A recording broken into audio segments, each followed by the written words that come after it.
Now that we've taken a look at why research matters, let's take a look at the different types of supporting materials. Now, the primary goal of your research should be to find supporting materials, which are types of evidence that will allow you to give clear explanations and create strong arguments. There are several types of supporting materials that you'll find while doing research, such as interesting numbers and statistics, definitions and explanations, examples and non examples, narratives and testimonies. Now, numbers and statistics are types of quantitative or numeric data that can be used to show how frequently an event or encounter happens, how likely someone is to be impacted by a problem, or the entire scope of an issue. And numbers are raw quantitative data, and statistics are summaries of that data that make it easier to visualize and understand the information being shared. Statistics can include averages, standard deviations, percentages, ratios, fractions, and other calculated summaries that make it easier for your audience to grasp what you're trying to share. Here's an example. You could be using a number if you said that 46.6 million adults in the United States experience mental illness each year. But you would be using a statistic if you said that this number accounts for 20% of all US adults. Some people might find a hard time imagining 46.6 million people. So it might be easier to visualize 20%, or 1 out of 5 people in a room is likely to be struggling with mental illness right now. Now, let's move forward and take a look at definitions and explanations. Definitions and explanations help your audience understand something. In your speech or in whatever you're writing, you might choose to share the dictionary for individuals who might not be familiar with that word, idea, or concept. Now, be mindful about whether to offer definitions and explanations to your audience. You want to put yourself in their shoes. If your audience are experts in the same field as you are, you won't need to explain jargon that is commonly known among you and your colleagues. However, if you're talking to your friend about how work went with your client, you might want to explain to them what certain industry terms are to help them understand what you're talking about. Moving forward, let's take a look at examples and non-examples. Examples and non-examples are used to illustrate what a concept is and what a concept is not. Now, an example is an object, experience, narrative, historical moment, feeling, occurrence, or something that fits into a category in order to provide a sample for clarity, explanation, or comparison. Examples are used to provide clarity or context to your audience by applying a concept to something that they are familiar with or understand. Now, a non-example, however, does not fit into a category and is used to contrast an example to help clarify the audience's understanding of the concept.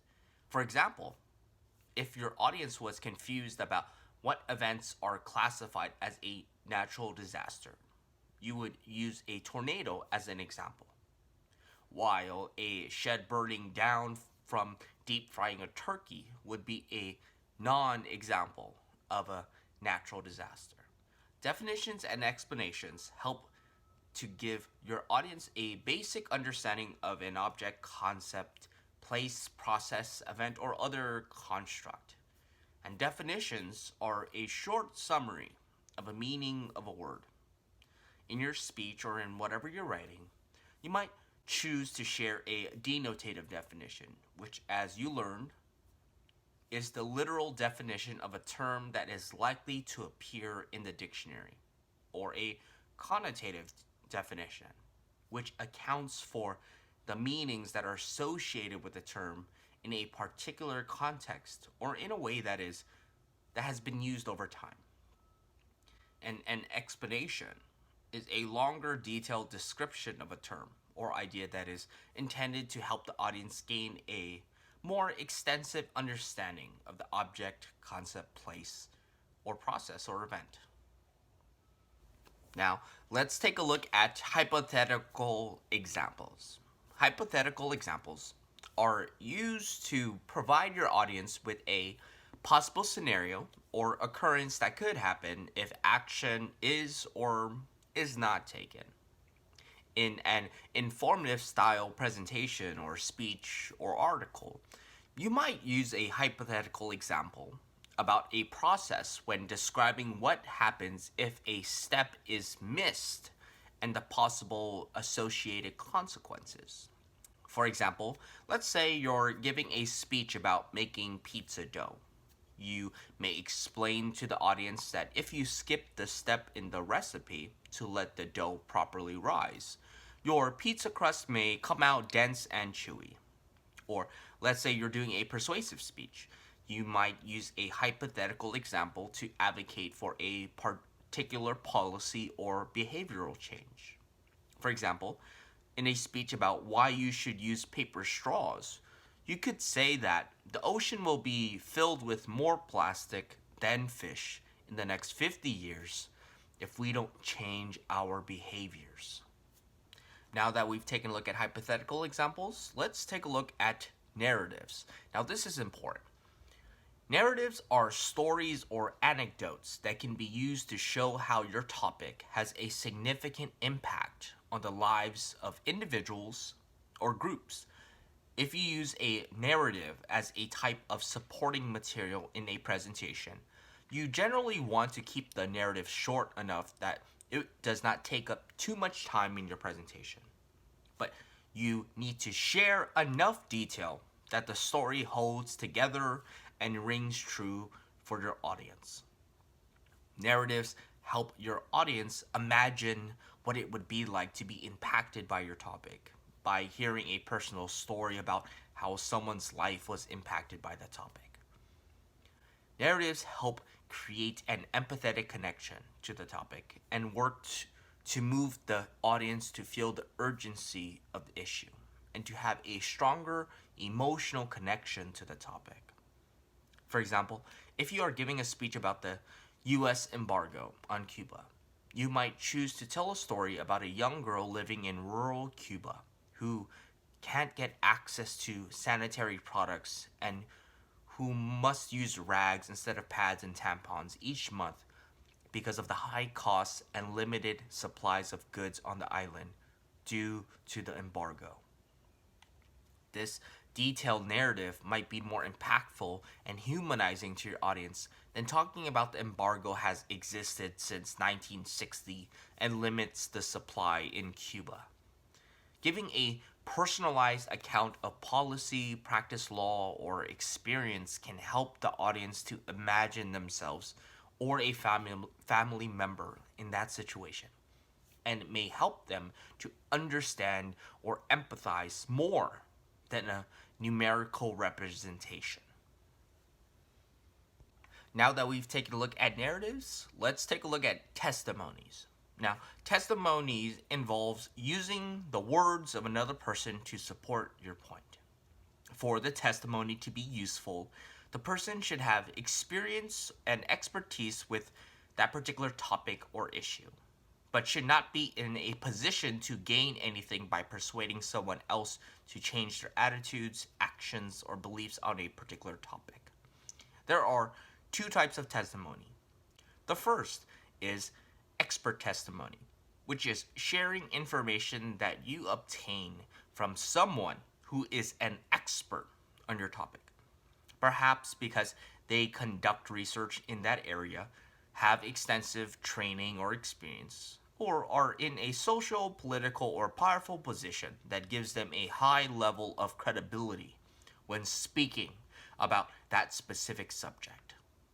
The second is peer testimony, which is information that is shared by someone who is in the same peer group as the audiences who has some type of experience with the topic, but is not necessarily an expert on the subject.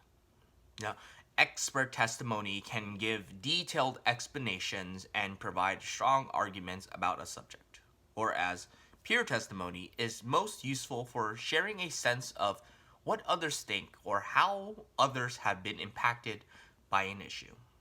For example, if you are giving a speech about food insecurity on campus, you might quote the researchers who conducted a study and reported to Congress on food insecurity among college students. You might also decide to use peer testimony when you quote a student on your campus who used the campus food pantry to help manage food insecurity. And expert testimony, as well as peer testimony, you'll be using for the rest of your life. Because again, it's about someone else who has a good reputation in your field that speaks highly of whatever you're talking about. And one thing I always mention to my students is that when it comes to research, and specifically when it comes to supporting material, I ask them to think about research as someone writing their letter of recommendation or someone advocating for them for a specific job. Because when they apply for jobs, you're asked to have, references or letters of recommendations from experts. And that's how I compare that idea of finding and using evidence for their presentations or their articles. It's always ideal to have reputable individuals in that specific field or that topic that support your own ideas and support you, right? It's research is similar to letters of recommendations. And when I mention that, students get and understand the value of research that much more. The more types of supporting material you use, the stronger your speech, article, book, whatever you are communicating will be.